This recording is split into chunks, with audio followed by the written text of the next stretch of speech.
Our guest today is Loay Alshareef, a peace activist from Dubai who has recently become a surprising and outspoken friend of Israel. Once raised with deep hostility towards Jews and Israel, he now openly advocates for the recognition of Israel's right to exist, even within the Arab world. His views are controversial and not widely accepted, raising an important question like, is this courageous truth-telling or is it political strategy? What motivates him and what does he hope to achieve? We'll speak with him about his personal transformation, about the war against Hamas, the Abraham Accords and his vision for peace in the Middle East. Loay, welcome in our studio. Thank you so much, Sarah. So First time in the Netherlands. Yeah, we're gonna talk about your personal story, about your view on the Abraham Accords, about peace, a lot of topics. But first I want to start with the news. What is going on the past few days? And what struck us is that the Israeli cabinet has approved that the humanitarian aid to Gaza should be resumed on short term, because the aid had been blocked from Gaza for a few months since March. And Israel says now that they will take measures to make sure that the aid does not fall in the hands of Hamas. What do you think? It's a good step that Israel is resuming? Yeah, it's a good step. I think humanitarian aid should never be blocked. Mm-hmm. I know the Israeli concerns. I know that it might fall in the hands of Hamas. But there are other ways, like the airdrops. Mm-hmm. I think the aerial aid should be resumed. Yeah. I don't really understand. It's not that I don't really understand. I understand the fears of Israel that things can fall into the hands of Hamas, but I don't agree with the Israeli government in blocking the aid completely and using because it as the a weapon. humanitarian aspect. Yeah, because is of the also humanitarian important, aspect, yeah. and yes, you can put pressure on Hamas militarily, but you should never prevent the aid from getting into the citizens of Gaza. I think with airdrops can be a solution, that it can go back, or like some sort of a measure that you make 100% sure through a third company, Yeah. or through a third party, to make sure that the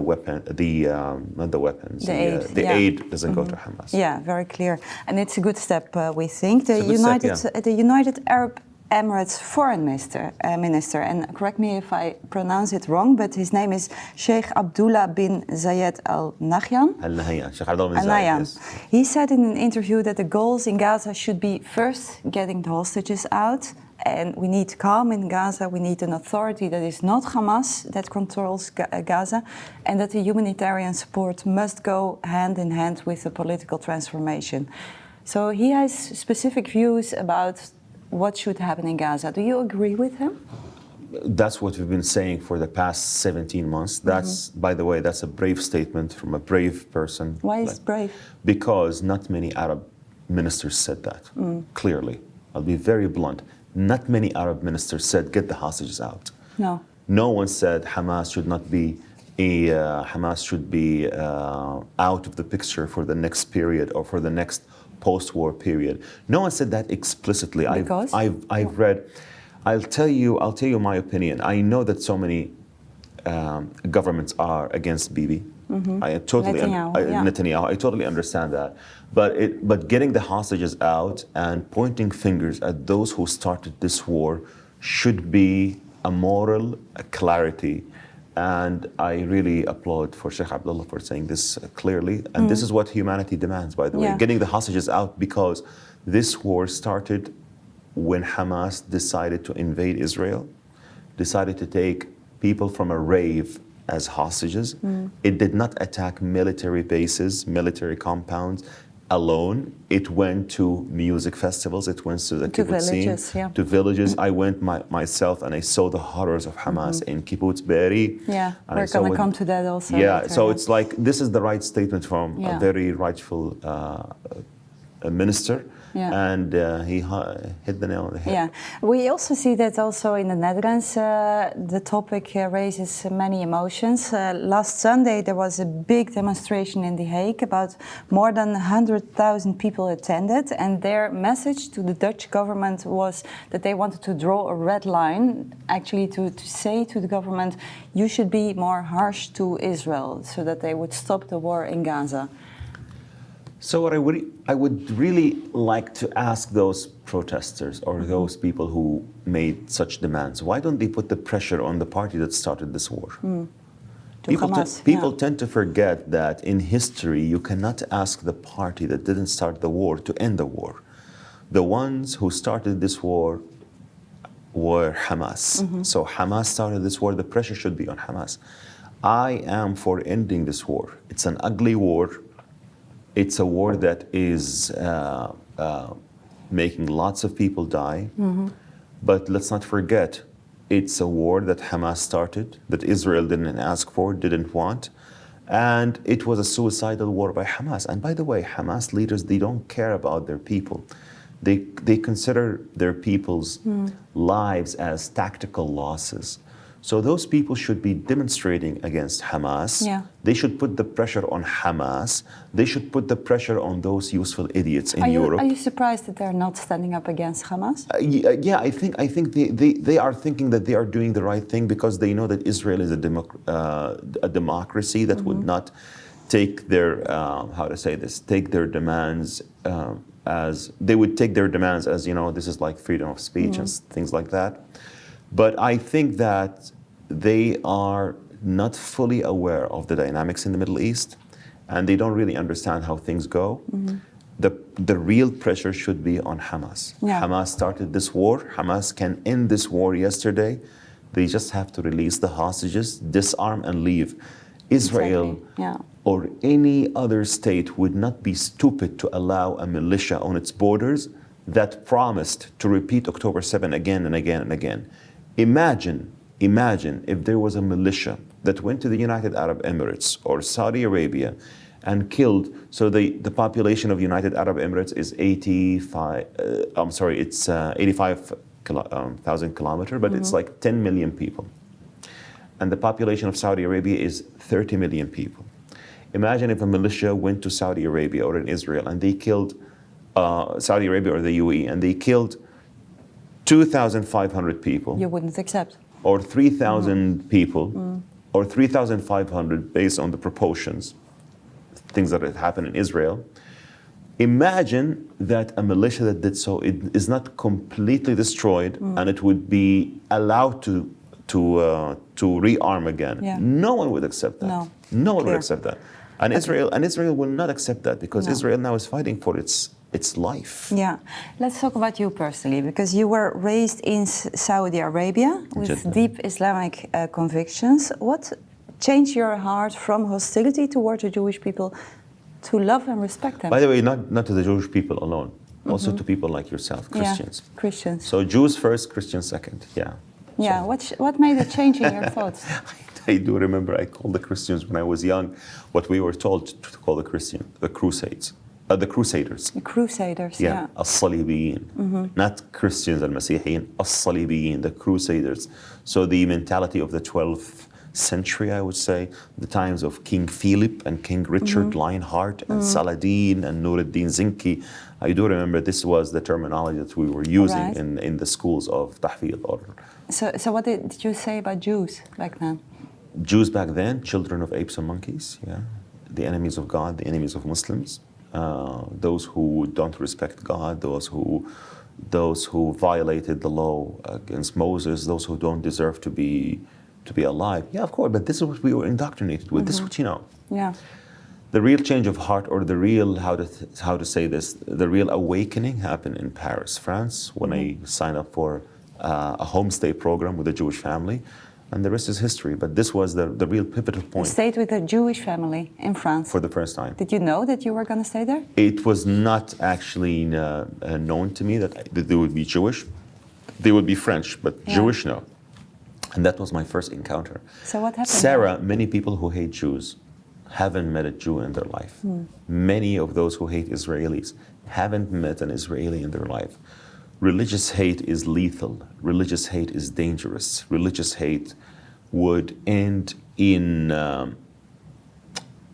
causing harm not only to the person, but to the entire group. of people. Yeah, but you met a Jewish family, and in the years before you were convicted that the Jewish people were sons of apes and pigs. Yeah, and they are the enemies of Muslims, the enemies of Islam. But that contradicts each other. So what happened there? That needed some sort of an audacity, courage to confront your old bad ideas and debate and to somehow, if you are so sincere in reaching the truth, I believe that you would reach it one day. You mean a debate in your head? The debate in my head, yeah. I was having lots of struggle. But the encounter with the Jewish family gave me the opportunity to learn from the source. In the Arab world, Egypt, Saudi Arabia, also in different parts of the Arab world, we learn about Judaism and about the Jews from the most anti-Semitic Arab professors in universities, in media, in social media even back then when it was social media, but back then they were called the forums. So the forums were like the social media back then. So, or in Arabic, al-muntadayat. So we thought that we were the experts because we learned from the most anti-Semitic professors. But then you were in Paris with a Jewish family, and then you came back home, and your worldview completely changed. I decided to learn more from the source, not from the adversaries. I lost trust in so many Muslim scholars. That was my biggest disconnection with radical Islam, not with Islam as a faith, but with radical Islam. Sarah, there's a difference between radical Islam and Islam spiritual Muslims and radical Muslims. So I always say a Muslim, if he wants to pray, he can pray peacefully in a mosque or at home. A radical Muslim, when he wants to pray, he shuts down the roads in Amsterdam, in New York, in London to pray. Why do you need to shut down roads to pray? Because it's not a ceremony for prayer. It's a ceremony for showing power, showing domination, that you will win. That's the difference between radical, a regular Muslim, a spiritual Muslim can pray at home or in a mosque, simply. But a radical Muslim wants to show, I'm here. Yeah. Now you stated that there is no contradiction between being a Muslim and recognizing the legitimacy of Israel. I think a true Muslim who understands religions so well, who understands history so well, who understands the Bible so well, who understands the context of the Quran itself, even with the criticism of the Jews in the 7th century because of the tension between the Byzantine Empire and the Christians and the Jews at that time and Prophet Muhammad, he would absolutely support the idea of having the Jewish people in their ancestral homeland, which is Israel, which is, by the way, which is called Israel not only by Jewish prophets, but also by Jesus of the Nazareth, who called the land Israel in the Gospel of Matthew when he talked about the end days, that the Son of Man will come back. And he said, I verily say to you, the Son of Man will not come back. Verily I say to you, you will go through the cities of Israel until the Son of Man comes back. He called it Israel.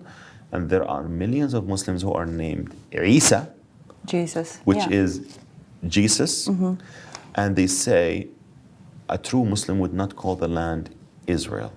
But they are named after the person who called it Israel. Because last weekend you were one of the speakers at the conference of Sidi.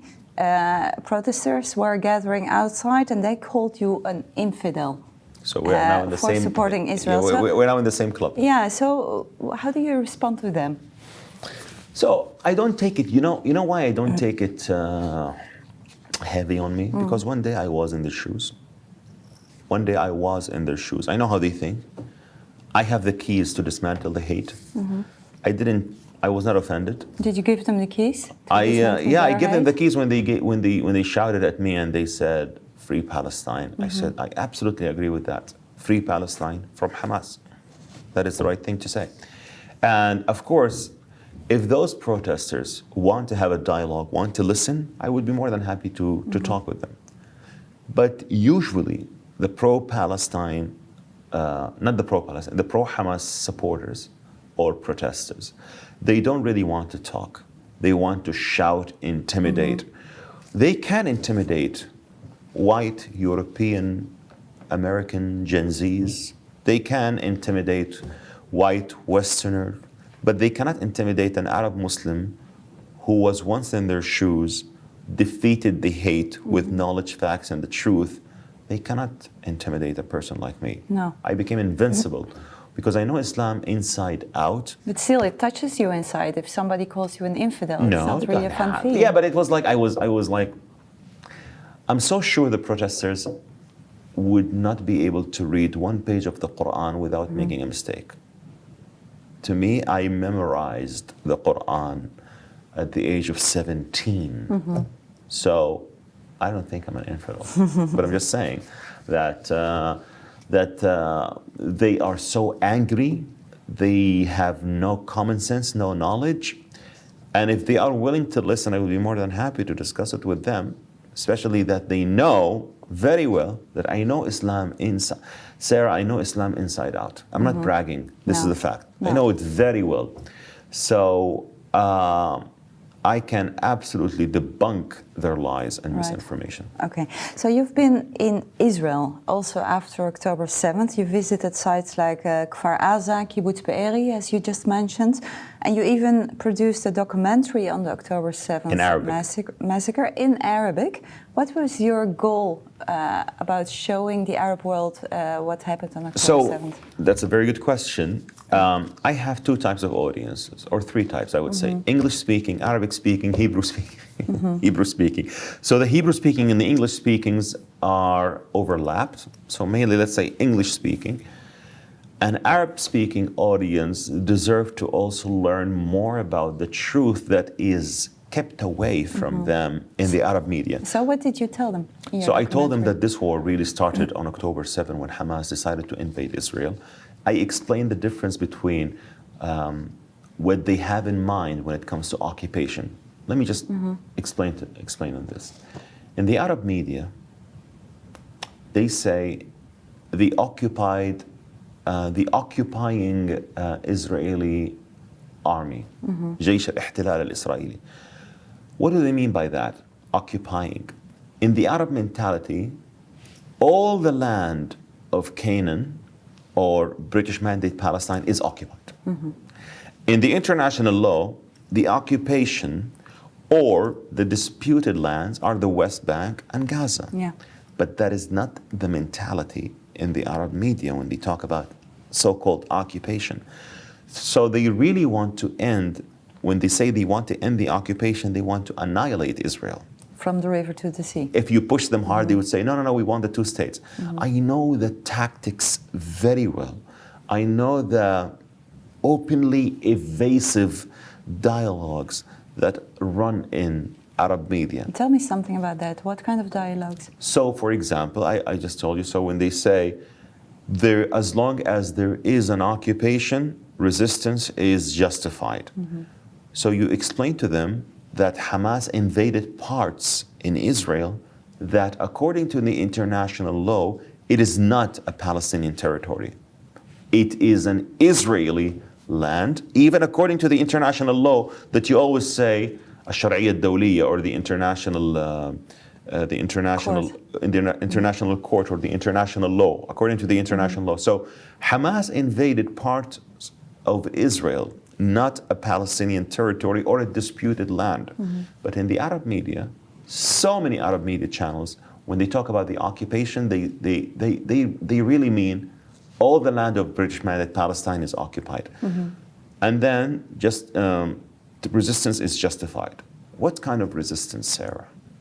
What kind of resistance? That's what they say. They say there has been 75 years of occupation, there has been Palestinian displacement, there has been apartheid against Palestinians. That is, of course, that is people go to arms. That is absolutely preposterous, the apartheid and everything else. But let me just get it step by step. So there is an oppression, you're saying, right? And you are resisting. Let's say that you invaded a Palestinian territory in order to liberate somebody. Okay. Please pinpoint a dictionary where kidnapping a toddler is resistance. please pinpoint a dictionary where going into a rave, kidnapping women, children, elderly, raping women is resistance. Yeah. Point to me a dictionary where throwing a hand grenade by the Hamas terrorists in a bunker, a grenade after a grenade after a grenade, to people who are not armed, people who run away with their lives, is resistance. Yeah. By the way, 6 million Jews were perished in Europe. Have you ever heard of a Jewish suicide bomber? Why not? I was oppressed. I want to liberate my people. I want to blow myself up amidst the Germans in order to grab attention to my cause. Yeah, but that didn't happen. That didn't happen because the mentality is different. Yeah. The mentality is different. The Jewish mentality is to succeed. The Jewish mentality is to build. But the death cult mentality of so many radical Islamists that influence the Palestinian people, the majority of the Palestinian people, unfortunately, is a way that they love death more than other people love life. So you made this documentary for the Arab world in Arabic. What were the reactions? Did you get positive reactions or critical? I didn't publish all the episodes. I published just a few. And I really reached out to some Arab media channels to broadcast this. They said this is They said this is too much, we cannot. Some of them are even in countries that have relations with Israel. They didn't accept. So I understand. So social media is thank God we have social media. Thank God we have social media. Social media. So I stopped publishing the rest of the episodes because I want to have a big campaign that would help boosting these videos to reach a wider audience. Yeah, you want to reach the whole Arab world. I want to reach the whole Arab world to know the truth, because there is nothing called apartheid in Israel. There is nothing called open air prison. By the way, I have so many Arab and Muslim friends who are Israeli citizens who told me in the face, I would never want to live in any part of the Arab and Muslim world except Israel. Because? Because they have full rights, because they believe that their dignity is kept, because they know that it's a Jewish state, but they are treated so well and they can thrive, flourish, and achieve what they want. Yeah, but still, you have social media. You have a big reach among English speakers, Hebrew speakers, and Arab speakers. But specifically focusing on the Arab world, what are the reactions that you get as a person for speaking out for Israel? Yeah, you get lots of hate, but you also get lots of love from people in Europe, in America. Israel is not hated, Sarah. You really want the proof? Eurovision. Who won the popular vote? Israel. Israel. That sends a message. I think the moral clarity in so many people, the moral compass is in the right direction. Yeah. So you receive lots of hate because you speak for the right of Israel to exist and the right of Israel to defend itself. And by the way, the right of Israel to exist should never be disputed. Should never be. It should be undisputed. I was in Rome a week ago, and I visited the Arch of Titus. The Arch of Titus is a great proof of Israel's legitimacy, because it's not just, how to say this, a monument. No, it's a monument that has the story of people carrying the menorah from Judea. What does that tell you? It tells us that the Jewish temple was there, because the menorah... It's a proof of the temple, yeah. Yeah, but in the Arab media, you know what they call the Jewish temple? The so-called Jewish temple. There was never a Jewish temple. Oh, by the way, it was in Yemen. Yeah. But do you see a change in the Arab world? Slowly. Towards Israel? Slowly but surely. You do? I believe now in the times of war, it's difficult. I understand that. People are emotional when it comes to wars. And as I told you, it's an ugly war that Hamas started, that Hamas sparked, that Hamas made a suicidal decision. By the way, when you hear the words of Hamas leaders when they speak about their people, you know that you will understand why so many moderate Arab states like the UAE fight Islamists. Because these people are psychopaths, are They delusional. don't care about the lives of their people. You know what a leader of Hamas said 2 days ago? Yeah, we lost 50,000 people, but we can reproduce. Yeah. Simple. Crazy. Yeah, people who died, they're just numbered. Let's talk about the Abraham Accords. Do you think they got a major blow on October 7th? Yes. But you know why? Because the Biden administration didn't help the Abraham Accords. The Abraham Accords wouldn't succeed without the US. We need a strong American administration to boost the Abraham Accords, to help the Abraham Accords to stand on its feet. Why is the Abraham Accords so important for the Middle East? It is so important because it is the right thing. By the way, I tell you what I mean by it's the right thing. The Middle East is comprised of Arabs and a small country that is called Israel, the size of New Jersey. So the Arab states and Israel, they form the depiction of the children of Abraham, Ishmael and Isaac. Ishmael and Isaac did not communicate in their adult life, but they communicated when Abraham died. When Abraham died, Ishmael and Isaac buried Abraham in Hebron. Abraham united Ishmael and Isaac 4,000 years ago. Abraham Accords united Arabs and Muslims, Arabs and Israel and Jews 4,000 years later. So it is the right thing to bring the children of Abraham together. Muslims we have two holy sites, one in Mecca, one in Medina. Jews have one only site, which is Har HaBayt, the Jewish temple in Jerusalem. That was their capital for so many years. It is the right thing because it brings Muslims and Jews, Arabs and Israelis closer in a region that needs to stay away from wars, chaos, and anarchy. Are you optimistic that the Abraham Accords will grow? And, yes, especially when all the countries will especially when this war ends. By the way, when this war ends, many will realize that Israel was not fighting a war on its behalf. Israel is fighting a war on behalf of humanity. And many people who don't see it this way now, they will see it later when they realize that a radical Islamist terrorist group like Hamas is defeated because everyone else can be next. Trust me, even the useful idiots in the West who don't understand Hamas well, who don't understand the Muslim Brotherhood or the radical groups, they will thank Israel later. Yeah. I promise you. What would you say to Christian people here in Europe or in the West who are unsure about which side to support in this conflict? A true Christian must stand with Israel. A true Christian who understands the Bible so well, who understands history so well, who understands moral values so well, must side with Israel, not with Hamas. And by the way, I side also with the Palestinian people to live in dignity. It is not mutually exclusive. You side with Israel in its war against Hamas, but you also side with the Palestinian people because I always say the Palestinians deserve to live in dignity. The Palestinians, I don't agree with those who say all Palestinians are Hamas. This is not correct. So being with Israel is being on the right side of history. Israel is fighting a battle for all humanity. And I want to say to Christians for Israel, by the way, you are the true Ansar Allah. So Which is? Ansar Allah is the group name of Al-Houthi. Al-Houthi, they call themselves Ansar Allah, which means supporters of Allah. You know who are the real Ansar Allah in the Quran? The disciples of Jesus, Thomas, John, Matthew. So the Houthis are named after a Jewish group that they were calling themselves the disciples of Jesus of the Nazareth. They are not the real Ansar Allah.